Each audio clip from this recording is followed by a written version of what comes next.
หน้าบ้านก็กว้างอันน่ะค่ะโตช่องแชนหาหันแต่เฮือนมันเก่านะคะตัว250,000นะเฮือนเก่าแม่เฮือนเก่าอันนี้อันเพิ่นหากระเฮ็ดหากระแล้วเพิ่นขึ้นวังนี่นะวังเดือนชิปนี่ได้ลูกยังบ่ได้ฮอดเจ้าของเดียวกันบ่ขึ้นเจ้าเจ้าของเดียวกันจังหวะชีวิตแม่นี่หันที่ล่างกับจะปุดปัจจุบันเดียวนี่หันเดียวนี่ใครแน่เลยท่านว่าลูกบ่มาช่วยเรือนี่หันแม่นี่สิบุแม่มาแล้วบ่มีหาข้าวกินเงินกับบ่มีก็ดีแล้วเนาะก็แม่ก็ดีใจพากันว่าก็ย้อนว่าอยากให้มีอยู่มีกินนั่นแหละพี่น้อง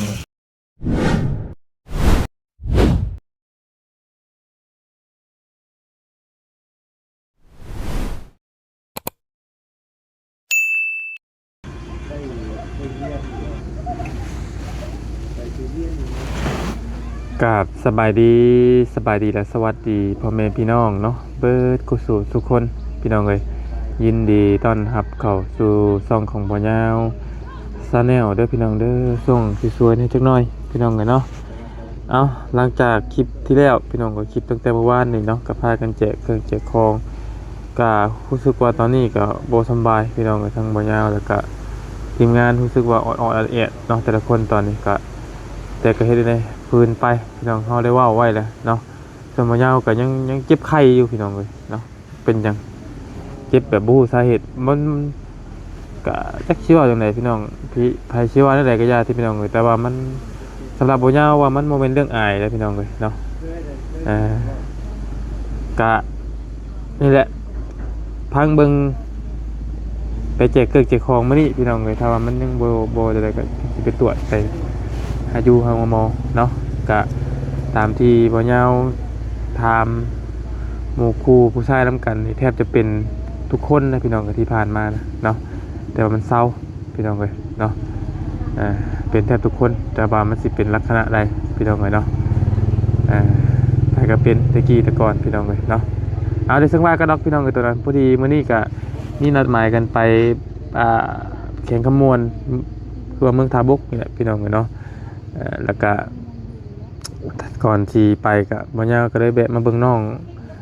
ขายกอยก่อนพี่น้องจะได้จักหน่อยแล้วก็สิได้ออกเมื่อเนาะสิออกเมื่อเดินทางไปท่าแขกมื้อนี้แต่ว่าไปกลับเด้อพี่น้องเด้อบ่ตามที่คุยกันไว้ไปกลับบ่แม่นไปนอนพี่น้องเอ้ยเนาะไปกลับบรรยากาศแจกเครื่องแจกของสิเป็นอะไรแน่สิได้เป็นตานั่งลงเรือไปบ่หรือว่าแนวใดพี่น้องเอ้ยคือเมื่อวานนี้ก็มีแต่เอาเครื่องเอาของลงไปซื่อแต่ว่าภาพบรรยากาศที่ตามมาเทือนซานคนกับ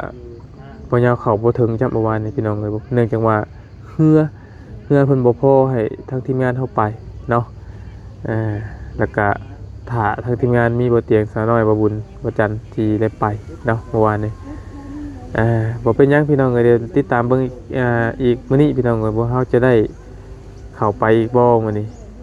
หรือว่าสิได้รออีกคือเก่าบ่ทุกวันแนวใดพี่น้องเอ้ยเนาะเดี๋ยวติดตามรับชมเบิ่งน้ำกันพี่น้องบ่ฮู้ว่าสิไปฮอดจักโมงเนาะในตอนนี้ก็ส่วนสำหรับน้องขายกอยกับเมื่อวานก่อนเมื่อคืนก่อนนั่นก็มีทางเพิ่นมาโฆษณาขายเครื่องขายซ่านพี่น้องแต่ว่าอยู่ในราคา 250,000 เนาะก็ตามเห็นที่บริไปเบิ่งว่านี่ก็เป็นตามนั่นแหละพี่น้องแต่ว่าตามพอแล้วเราบ่มักพี่น้องแบบเพิ่นก็สิไปเบิ่งนะเนาะแต่ว่าเฮือนน่ะพร้อมอยู่ที่ดินเลยเนาะแต่ว่าทางเมย์ทางพอแล้วก็ว่าก็บ่คักปานใดนะถ้าว่าให้เอานะพี่น้องเนาะเดี๋ยวจะไปถามแล้วเพิ่มเติมอีกว่าตอนนี้มีมาแล้วบ่เราไปถามเซิร์ฟเบิ่งแล้วบ่ดูว่าได้ไรพี่น้องเนาะได้ไรก็ฝากติดตามเขตน้องขายกอยนะพี่น้องเห็นแล้วก็กระบะแหละเนาะทั้งยุงทั้งหยังแต่ว่าเรื่องข้าวน้ำจำปากินในตอนนี้พี่น้องเลยก็ถือว่าระดับหนึ่งแล้วพี่น้องเนาะเขานี่มันตกอยู่4-5 สอบ6 สอบแหละเนาะกินได้อยู่2-3 เดือนแล้วพี่น้องเนาะเขานะก็เลยเรื่องของเรียนอยู่ในกินนี่ถือว่าระดับหนึ่งแล้วพี่น้องเนาะคืออาจจะบ่เลือดร้อนแล้วพี่น้องเรื่องเขาอยู่กินเขาน้ำจังกินเนาะมีแต่หลักๆกันแม่นตอนนี้ก็มีทีเนี่ยคำน้องเพิ่นมีบุญวาสนาก็ให้ FC พี่น้องพี่ใจดีลองผิดจารณาเบิ่งแน่พี่น้องสำหรับครอบครัวน้องไข่กอยเนาะ ในนั้นแล้วพี่น้องเดี๋ยวเขาไปครับส้มมือน้ำกันว่าน้องเพิ่นเฮ็ดหยังอยู่เนาะโอเคสุดท้ายก็กำลังเฮ็ดหยังหอมๆอยู่ กินข้าวลูก สบายดี กินข้าวก็บอกมาจ้ะ กินที่มากินมาเลยดิสบายดีก่อนนี่สบายดีผู้ใดฉะนั้นน่ะ หมู่ของนางออนนางซอน มาแต่ไส มาลินอันนี้จังเทิงฮะลูกเฮือนจังเทิงบนนั้นเบาลีพาไปเบิ่งเฮือนเมื่อวานนี่เด้น้องพาเบาลีไปเบิ่งเฮือนเมื่อวานนี่เฮือนของนี่เฮือนของแม่เพิ่นนี่แม่ของผู้นี้แม่นบ่เลยบ่พี่น้องเนาะทางน้องๆเพิ่นก็พากันกินข้าวกับแกงหน่อไม้กินได้ไหมกินได้ไหมกินแล้วลูกยังบ่ทันอิ่มติกินไหมกินพักกันกินแล้วกินไม่นั่ง กินใส่ไหมบ่ใส่ไหมกินซะแล้วบอกก็ซื้อมาอยู่กินเดี๋ยวทางเอาเนาะบ่เคยกินนะหั่นเพิ่นว่าแซ่บภาพบ่แม่แซ่บหลายเป็นบ่เคยกินลูกเอ้ยแซ่บหลายเป็นวัดเป็นไอได้สมัยพี่น้องเอ้ยมันหวานโพดเนาะเป็นอะไรเรื่องราวที่ดินที่นอนตอนเนี้ยดินหันเพราะว่าแม่ไปหมู่บ้านนี่ไปเบิ่งเพราะว่าเบาลีแล้วว่าใจแม่นี่หันเจ้ามักตัวใดแม่และแม่ว่าเลือกบ่ได้ดูเอ้ยแล้วแต่ลูกแต่แม่หันใจแม่นี่เด้อคันในทางหันก็งามอยู่เฮือนแต่มันบ่มีหน้าบ้านหนูเอ้ยย่างออกแต่เฮือนแล้วมันแปะใส่ทางลูกเฮือนไหนนี่เด้อันที่ว่า200,000นั่นบ่แม่แล้วก็โตอันโต4,500หั่นมี400,000พร้อมบ่แม่4,500ก็มีโต2,500ก็มีมันมี2หลังนี่ลูกโต2,500หั่นอยู่ในและโต4,000แล้วอยู่เข้มทางไปนี่แหละแต่ว่าแม่บ่มักมันบ่มีหน้าบ้านเฮือนหันงามติดกะโลแล้วทาสีแล้วติดอันนั้นติดผดานแล้วแม่มีห้องน้ำมันยังมีครบเบิดเนาะแม่แต่ว่าเลินแบบว่าของเฮาจอดรถจอดล่างนี่บ่มีเลยบ่มีก็ได้แต่คันเดียวคันรถใหญ่กับพอดีลมแต่คันเดียวรถจักรก็สิได้อยู่2คัน3คันเท่านั้นเพิ่นจะแต่ว่าเฮือนมันงะคักตัวเฮือนน่ะคักเนาะคักเฮือนน่ะงามอยู่แต่ราคาก็นักอยู่เนาะแม่แต่ว่าคันอยู่ในผัดเฮือนหันมันเก่าหนูเอ้ยแต่ว่าเพิ่นก่อแล้วยังบ่ได้โบกกะโหลก็บ่ได้ปูแต่เทพื้นแต่มีพื้นมีไผมีน้ำแล้วก็ห้องน้ำก็มีอยู่ในพุ่นหน้าบ้านก็กว้างอันน่ะค่ะโต2,500หั่นแต่เฮือนมันเก่านะตัว2,500นะเฮือนเก่าแม่เฮือนเก่าอันนี้อันเพิ่นหากะเฮ็ดหากะแล้วเพิ่นขึ้นวังนี่นะวังเดือนชิปนี่เด้ลูกเจ้าของเดียวกันบ่คือเจ้าของเดียวกันเจ้าของเดียวกันบ่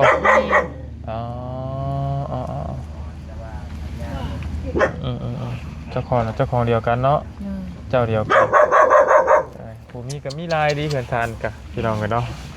อะไรบัดนี้เราจะไม่ได้ไปหาถามทั้งอื่นบ่ซะดินไปถามแล้วมันสมมุติว่าไปถามหมู่อื่นหันก็มีอยู่แม่ก็ไปดูแต่มันแพงได้แพงนักอันนี้ได้คือนี่หันอยู่หันเขาก็อยากขาย3,500มีแต่ดินได้ชื่อแม่มีแต่ดินบ่อน400,000บ่อน500,000ก็มีเขาอยากขายคืออยู่น้องเดินหากาอันน่ะเฮือนให้มีแต่เฮือนบ่งามอันนี้เขาอยากขายเท่าใด2 ล้านบาทป้าโตแห่งนักติแล้วจะว่าเบาลี่ว่าคันว่าอันนั้นถ้าพังเบิ่งไปเรื่อยๆแม่เอ้ยเพิ่นว่าคันนั้นก็สิได้เอาตัวนี้แหละเพิ่นว่า200,000นี่แหละมันถูกกว่าเพิ่นว่ามันเก่าก็ย่าแม่พอได้อยู่แม่ก็บ่ได้ตินะลูกเอ้ยบ่ได้ติแค่แลมว่าลูกซื้อให้แม่ก็บ่ได้ติน้อยหรือหลายก็บ่ได้ติคือความหมายเจ้านี่ถ้าซื้อก็เอาเนาะพี่น้องเอ้ยแต่ว่าให้คักก็บ่คักในใจแล้วลำความหมายแล้วว่าในนี้พี่น้องเอ้ยแต่บ่ได้ติแค่แลมว่ามีมงอยู่มงเช้าแหละพอนะใจแม่นี่นะ บ่แม่นว่าอยากได้งามดอกลูกงามบ่งามก็อย่ากันว่าลูกคือเห็นเป็นดูว่าแม่มันบ่งามได้นี่หันเฮือนนี่หันแต่ว่าลูกว่าสิเฮ็ดให้ใหม่สิแปลงให้ใหม่ก็แม่ก็ดีใจนำก็ว่าลูกว่าแม่บ่มีซ้ำนี่แม่อันลูกชอยใดแต่ซ้ำนี่ก็แล้วแต่แม่ก็บ่ได้ว่าในใดลูกบ่แม่นว่าแม่สิว่าอยากได้ตัวนี้งามตัวนี้บ่งามบ่แม่บ่เว้าแบบนั้นกับพังเบิ่งเนาะบางเทื่อเพิ่นซื้อให้แล้วก็เพิ่นอาจจะบูรณะให้ก็มีเนาะอาจจะมาซ่อมแซมตัวใดที่มันใช้งานบ่ได้ก็มีเนาะเรื่องพื้นเรื่องไฟมีเบิดแล้ววะมีเบิดห้องน้ำก็มีหมดแต่ก็บ่รีมาเมื่อวานนี่เพิ่นมาเบิ่งหาเพิ่นก็เว้ากันว่าได้ซื้อก็สิได้เฮ็ดไม้ให้แม่เพราะว่ามันเก่าแห้งอันนี้เพราะว่าเทือนเก่าแต่ปีกายปีชื่นบ่นับแล้วนะแต่ว่าบ่มีคนอยู่แต่มันก็บ่ได้รั่วเฮือนตัวท่าสีเนี่ยจักแสนก็4แสนตัวอยากขายอีหลีหรอว่าบนขายนี่หั่นคันว่าบนขายนี่5แสนลูกเอ้ยแต่คันว่าต่อนี่หั่นก็ได้แต่4แสน5ก็สิลดให้แต่เฮือนงามตัวสีฟ้าเนาะโดยตัวเฮือนตัวสีฟ้าน่ะงามเนาะได้พังเบิ่งไปเรื่อยๆนะเนาะใจเย็นๆเฮาก็เฮ็ดคือบ่อยากไล่นำแน่แหละเนาะแต่เฮาดินรนเฮ็ดคือจักไล่นี่ผู้ขายเพิ่นก็สิโกงราคาเอาไว้เนาะก็ตามที่ประสบการณ์ที่ซุมเฮาเคยเฮ็ดมาประมาณนั้นยิ่งเพิ่นฮู้ว่าเฮาอยากไล่ที่อยากไล่หม่องอยู่ชนบางเซานี่เพิ่นให้กดราคาเฮาก็เฮ็ดคือบ่เดือดร้อนนี่เพิ่นแล้วมันก็สิมีเองก็พี่น้องเนาะตามที่เคยเฮ็ดมานะแต่ก็ทางเบิ่งเรื่อยๆแหละพี่น้องเอ้ยว่าที่น้องเพิ่นจะไล่ซำใดเนาะสิไล่หรือบ่ไล่ก็ถ้าติดตามรับชมเบิ่งนำกันนั่นแหละพี่น้องเอ้ยเนาะก็พยายามทำสิได้ซำใดเฮาก็บ่ฮู้พี่น้องเอ้ยแต่ว่ามื้อนี้ก็ดีแล้วฝนบ่ตกพี่น้องฝนบ่ตกก็แดดๆแน่คือนี่ค่ะมื้ออื่นนี่มื้อนี้วันเช้ามื้ออื่นนี่วันอาทิตย์วันจันทร์แม่ก็ได้ไปเวียกเลยไปเวียกยังมันไปเวียกนี่แหละไปตัดหยุ่มตัดงานนี่แหละเจ้าเฮ็ดทุกมื้อบ่อันเฮ็ดทุกมื้อลูกคันฝนบ่ตกค่ะแม่ก็ไปตลอดเลยได้ไปหั่นแหละลูกบ่แม่นว่าเห็นลูกมาซอยแบบนี้แหละสินอนกินนั่งกินบ่แม่มันเป็นไปบ่ได้เด้ลูกพากันหาพากันเฮ็ดนั่นแหละนี่แหละค่ะไปสบายดีล่ะสบายดีอ้ายลูกสบายดีลูกมาแต่สายสบายดีมาแต่สายนั่งลงตะกู้กำลังพากันกินข้าวกินแซ่บบ่แซ่บไหมนะลองกินมึงดูแซ่บบ่จังไรน้อยในเขาเฮียนได้นี่เนาะเก็บเงินเขาเฮียนว่าอ้ายเอาให้เขาเฮียนแต่ตอนนี้นี่เขานี่ได้ระดับหนึ่งได้เขาอยู่เขากินนี่พี่น้องกัน2-3 เดือนนี้ไล่หลายแล้วเพราะว่าแม่ก็ภูมิใจคือนี่แม่นอนรับแน่มือลูกมาแต่บิดนั่นนอนบ่รับ2 คืนค่ะตกคิดได้แม่คอยน้ำตาไหลคุยาวค่ะจังหวะชีวิตแม่นี่หันที่ลังกับจะปุดปัจจุบันเดี๋ยวนี้ใครแน่เลยท่านว่าลูกบ่มาช่วยเรือนี่หันแม่นี่สิบุ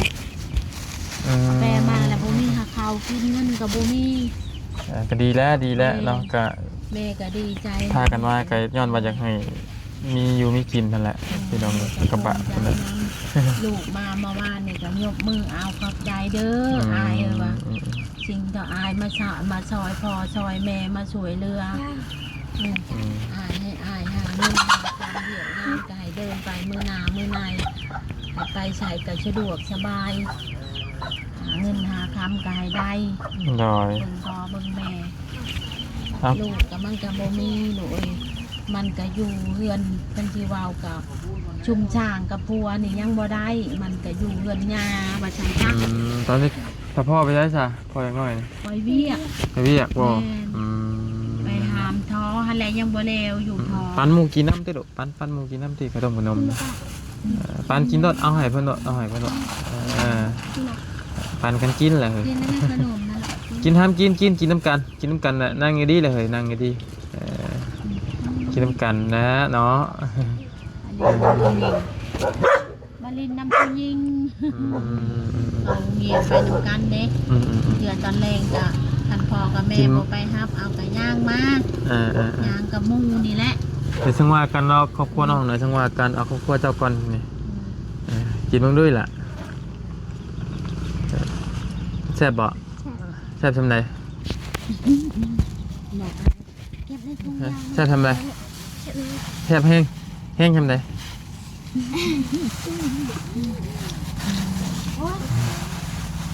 ใครเนี่ยมาหามาเนี่ย นั่งบ่มีไฟ บ่มีได้คนมาหาบักหลายโอ้ยใครเนี่ยมาหาทอทำชื่อได้กี่บ่ว่ายังมาหากิน น้อยยัง จักกี่ดอกเขานะแต่ละคนนะเขามาจักกี่บ่ เบาเงาเบาตูด บ่นี่ เบาบุญยังวะ อาบุญบ่บุญละวัน ไปไหมไปไหม เอานั่นแหละพี่น้องเลยกะมาทำความคืบหน้าของดินตอนหยาของทางน้องๆขายกอยพี่น้องเลยเนาะกะตอนนี้กะ เพิ่นมาใหม่บอก แม่นแหละเพิ่นมาใหม่เนาะทีมงานเท่านี่แหละ โดย คนงานเดี๋ยวกันมาดันช่วยกันบางเทื่อมีผู้ใหญ่เพิ่นเสร็จเพิ่นซอยเพราะว่างบซื้อดินตอนหยากับท่านนี่ครบดีตอนนี้ โดย ยังเพิ่นได้มีพี่น้องเลยเนาะบอกกันตรงๆนี่แหละแต่ว่าไปหาถามคร่าวๆเบิ่งกินหลอนต้นหญ้าบางก้อนบางเทื่อพอได้เก็บได้สำใดก็เอาสำนั้นพี่น้องเลยเนาะมันบ่พอก็หาหม่องไม้เนาะเฮาสิเอาไว้นี่มันบ่ได้แล้วพี่น้องเลยเพราะว่ามันก็บ่ แม่ก็บ่ได้พา หนึ่งมาก็บ่แม่นเงินค้ำเฮาเนาะเพราะว่าต้องใจเย็นๆเพราะว่าชุดแต่เพิ่นสิซอยเท่าไรก็เอาเนาะให้10ก็เอาให้5ก็เอาเพิ่นก็ยังบ่ได้ว่าใด เพราะว่ามองนี้เพิ่นก็ยังอยู่ให้ต้นให้เศร้าอยู่เด้เนาะเพิ่นก็ยังบ่ได้ว่าให้และได้นี้ไปออกไปใส่เพิ่นก็ยัง บ่ได้ใช้กันบ่มีมงอยู่ก็อยู่ไปซะก่อน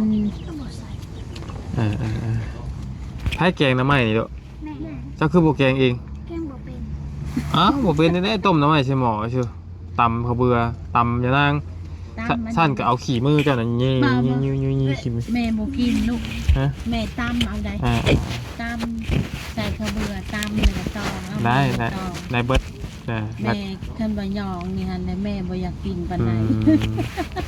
เห็นว่าแม่ขี้ได้แบบนี้ก็ เอานั่นแหละพี่น้องเลยเนาะทางมายาเองก็มาถามน้องๆเพื่อนอีกรอบนึงพี่น้องเลยเนาะก็ยังเป็นคำตอบเพื่อนนี่ กินดี มีเพื่อนนี่400,000กับ250,000เนาะ โดย นี่เพิ่นต้องการประกาศขาย450,000กับ250,000พี่น้องเลยเนาะพร้อมดินพร้อมเพื่อนอยู่แต่ว่ายังบ่ฮู้ว่าเสียวตัวไรก็งบงับเขาก็ยังพันได้มีเนาะ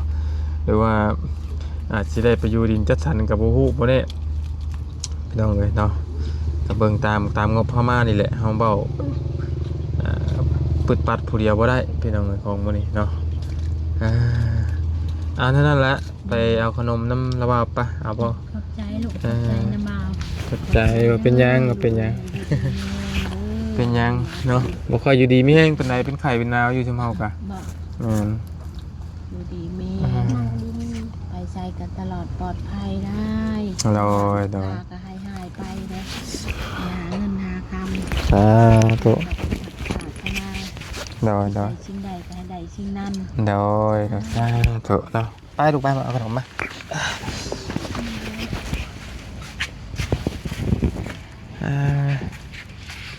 มาเอาผู้เดียวก็ได้มาผู้เดียวก็ได้มา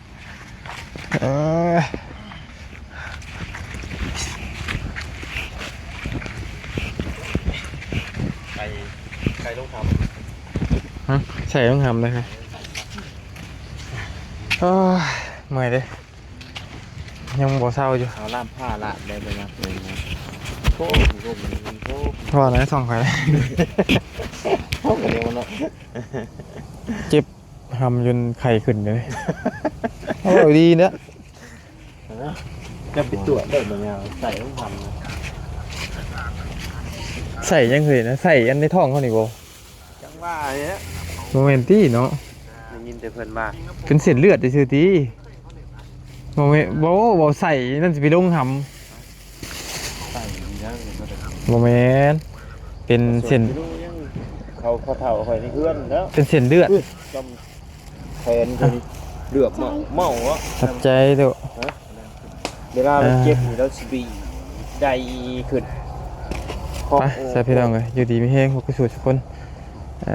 ความเจ็บปวดอะไรความไข้บ่ให้มีเนาะส่งมันดำด้วยได้19 นาทีพี่น้องเลย